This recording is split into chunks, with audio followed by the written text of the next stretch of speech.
இருக்கீங்களா? இப்போ நம்ம மட்டன் பிரியாணி பண்ணலாமா? தேவையான பொருள் பார்க்கலாம். இது வந்து பட்டை, ஒரு 2 பட்டை எடுத்துக்கோங்க. ஒரு 4-5 ஏலக்காய், ஸ்டாரு, மராட்டி மொக்கு, பிரிஞ்சி இலை, ஒரு 5-6 லவங்கம் எடுத்து வச்சுருக்கேன். சோம்பு, சீரகம், ஏன்னா இது நான் தாளிப்பை எப்போவுமே இது போட்டு. இது வந்து நட்மங் பவுடர், இது ஜாதிக்கான்னு சொல்லுவோம்ல, அது ஒரு சின்ன பீஸ் எடுத்து கட் பண்ணி பவுட்ரு பண்ணி எடுத்து வச்சுருக்கேன். அப்புறம் தனியா பவுடர் ஒரு 1½ டேபிள் ஸ்பூன், மஞ்சத்தூள் 1/4 டீஸ்பூன், 1 டேபிள் ஸ்பூன் மிளகாத்தூள், அப்புறம் கரம் மசாலா, லெமன் ஜூஸு. சரியா? இது தனியா பவுடர், சரியா? இப்போது அடுத்த செட்டு காட்டுறேன் பாருங்கள். இதை தள்ளிடலாம். 1/2 கிலோ அரிசி ஒரு 1/2 hour ஊற வச்சு எடுத்து வச்சுருக்கேன். அப்புறம் மட்டன் வந்து 1/2 கிலோ வாஷ் பண்ணி எடுத்து வச்சுருக்கேன். இது வந்து 200 கிராம் 200 கிராம் ஆனியன் வந்து நான் ஃப்ரை பண்ணி எடுத்து வச்சுருக்கேன், கொஞ்சம் சீக்கிரம் செய்கிறதுக்கு. இது வந்து டொமேட்டோ, சரியா? 3 தக்காளி கட் பண்ணி வச்சுருக்கேன். ஒரு கைப்பிடி கொத்தமல்லி, ஒரு கைப்பிடி புதினா, ஒரு 4 பச்சை மிளகாய், அப்புறம் தயிர் தேவையான அளவு 100 கிராம் தயிர் எடுத்து வச்சுருக்கேன். 3 டேபிள் ஸ்பூன் இஞ்சி பூண்டு பேஸ்ட்டு. இது இல்லாமல் கீ, சால்ட்டு, ஆயில் வந்து 150 கிராம் போதும். சரியா? ஸ்டார்ட் பண்ணலாமா? வாங்க. ஒரு குக்கர் எடுத்துகிட்டு 1/2 கிலோ மட்டன் எடுத்தோம் இல்லைங்களா, அதை போட்டுட்டு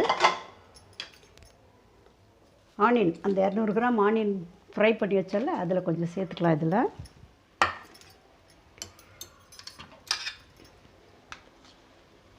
மஞ்சத்தூள் கொஞ்சம் போடலாம்.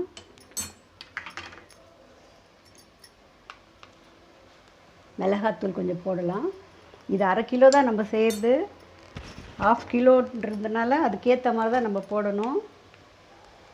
தனியா பவுடர் ஒரு 1/2 டீஸ்பூன்,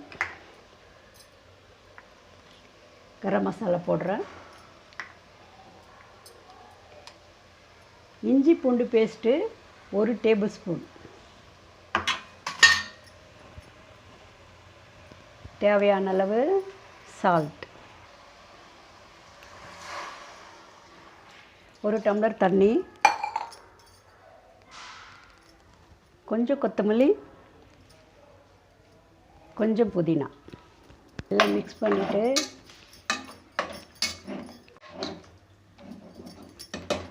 நல்லா எல்லாமே மிக்ஸ் பண்ணிவிட்டு குக்கர் போட்டு மூடி ஒரு விசில், ஒரு 4-5 விசில் போடலாம். சில நேரத்தில் மட்டன் வந்து வேகாது, அதனால் நான் என்ன பண்ணுவேன், இந்த தேங்காவோட சிரட்டை இருக்குது இல்லைங்களா, அது ஒரு சின்ன பீஸ் வந்து உடச்சி நான் போடுவேன். நான் இது பாருங்க, சில நேரத்தில் வேகாது, இதை போட்டுடலாம். மட்டன் வேகாது, அதனால் இதுதான் சீக்ரெட்டு, பார்த்துக்கோங்க. மட்டன் வேகலைன்னா இது போட்டுக்கோங்க. அப்புறம் மூடிடலாம். ஃபஸ்ட்டு ஒரு 4 விசில் பார்க்கலாம். வெந்துடுச்சுன்னா ஆஃப் பண்ணிவிடலாம். அப்படி இல்லைன்னா எக்ஸ்ட்ரா ஒரு 2 விசில் வைங்க. சரியா? மட்டனு இப்போது ஸ்டவ் ஆன் பண்ணிட்டோம். பாத்திரம் வச்சுட்டு ஒரு 150 கிராம் ஆயில் ஊற்றுறேன்.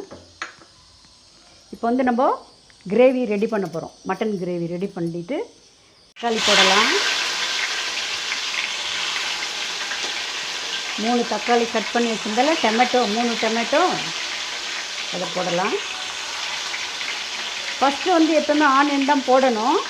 நம்ம ஆனியன் வதக்கி வச்சுட்டோம் இல்லைங்களா, நம்ம ஃப்ரை பண்ணி வச்சுருக்கோம்ல, அதனால் ஃபஸ்ட்டு இப்போ நம்ம டொமேட்டோ போடுறோம். ஏற்கனவே ஆனியன் வதங்கினதுனால இப்போ டொமேட்டோ நல்லா வதங்கட்டும்.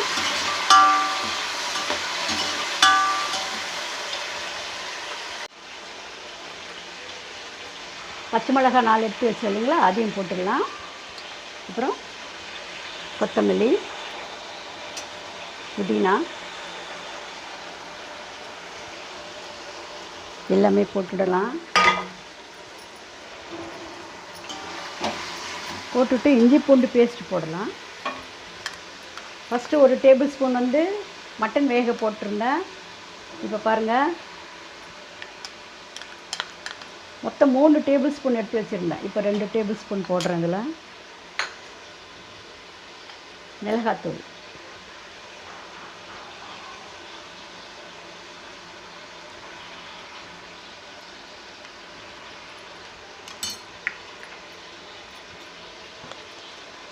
மஞ்சள் பொடி,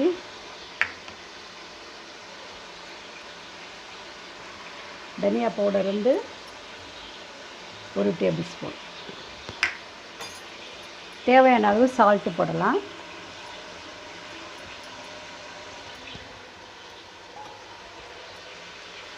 கறியில் போட்டிருக்கோம், இந்த மசாலாக்கும் கொஞ்சம் போடலாம்.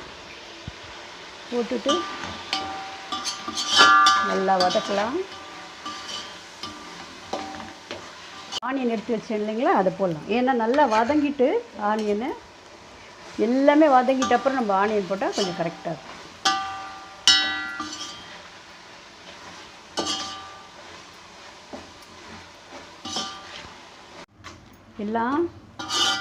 எல்லாமே வதங்கிடுச்சு.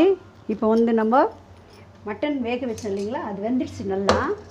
அதுலேருந்து இந்த ஓடில் இது எடுத்துடணும். சரியா, எடுத்துகிட்டு தான் போடணும். மட்டன் வெந்துடுச்சு. அந்த கிரேவி வந்து இதில் போடலாம்.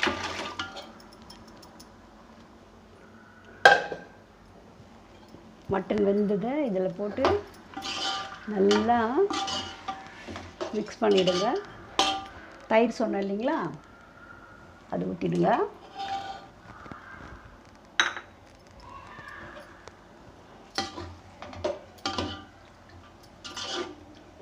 சால்ட்டெல்லாம் இருக்கான்னு பார்க்கலாமா? எப்போவுமே ஒரு முறையும் சால்ட்டு பாருங்கள். கரெக்டாக இருக்குது. லெமன் ஜூஸ் இல்லைங்களா, ஒரு ஆஃப் லெமன் ஜூஸ் எடுத்து வச்சுருக்கேன், அதையும் ஊற்றிட்டேன். இது வந்து கொஞ்சம் நல்லா கொதிக்கட்டும். சரியா,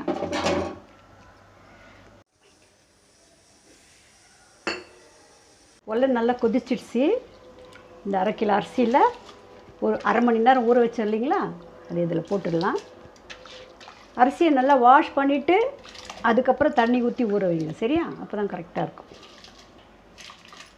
எல்லாம் போட்டுட்டு அதில் வந்து ஒரு பிரிஞ்சி இலை, ஒரு 2-3 ஏலக்காய், 2-3 லவங்கம் எல்லாம் போட்டுடலாம். போட்டுட்டு அதுக்கு தேவையான அளவுக்கு சால்ட்டு போட்டுடலாம். அரிசி, ஏன்னா குழம்புல நம்ம சால்ட்டு போட்டிருக்கோம், அதுக்கேற்ற மாதிரி பார்த்து போடுங்க. லைட்டாகவே போடுங்க, தேவைன்னா போட்டுக்கலாம். சரியா, சரி, இது நல்லா வேகட்டும். வெந்த அப்புறம் காட்டுறேன். வெந்துடுச்சு. வடிச்சிட்டு நம்ம கிரேவியில் மிக்ஸ் பண்ண வேண்டியது தான் குழம்புல. சரியா, வடிச்சிட்டு சொல்கிறேன். இப்போது சாதம் வெந்துடுச்சு, மிக்ஸ் பண்ணலாம்.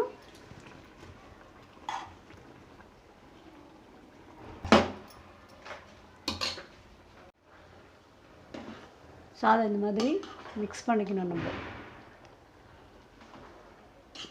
ரொம்ப உடைக்காமல் சாதத்தை மேலோட்டமாக கிளறிட்டு அது மேலே கொஞ்சம் கீ ஊற்றிடலாம், நெய் ஊற்றலாம்.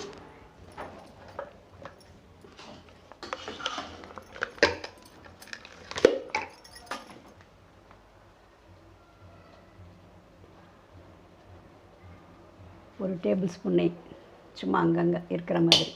சரியா, சரி. இப்போது நம்ம வந்து கீழே வந்து தம் போடணும். கீழே வந்து ஒரு தவா வச்சுட்டு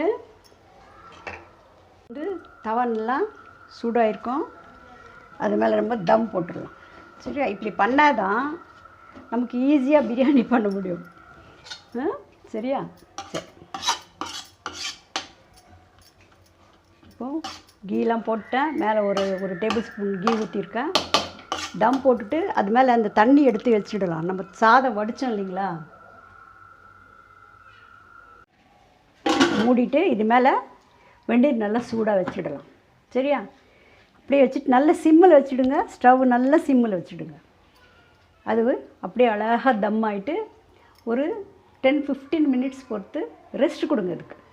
அதுக்கப்புறம் எடுத்துகிட்டு பார்க்கலாம். சூப்பரான பிரியாணி ரெடி ஆகிடும், மட்டன் பிரியாணி. இதே மாதிரி செய்யுங்கன்னா இது ரெடி ஆகிட்ட அப்புறம் உங்களுக்கு எடுத்து காட்டுறேன். சாதம் சூப்பராக வந்துடுச்சு.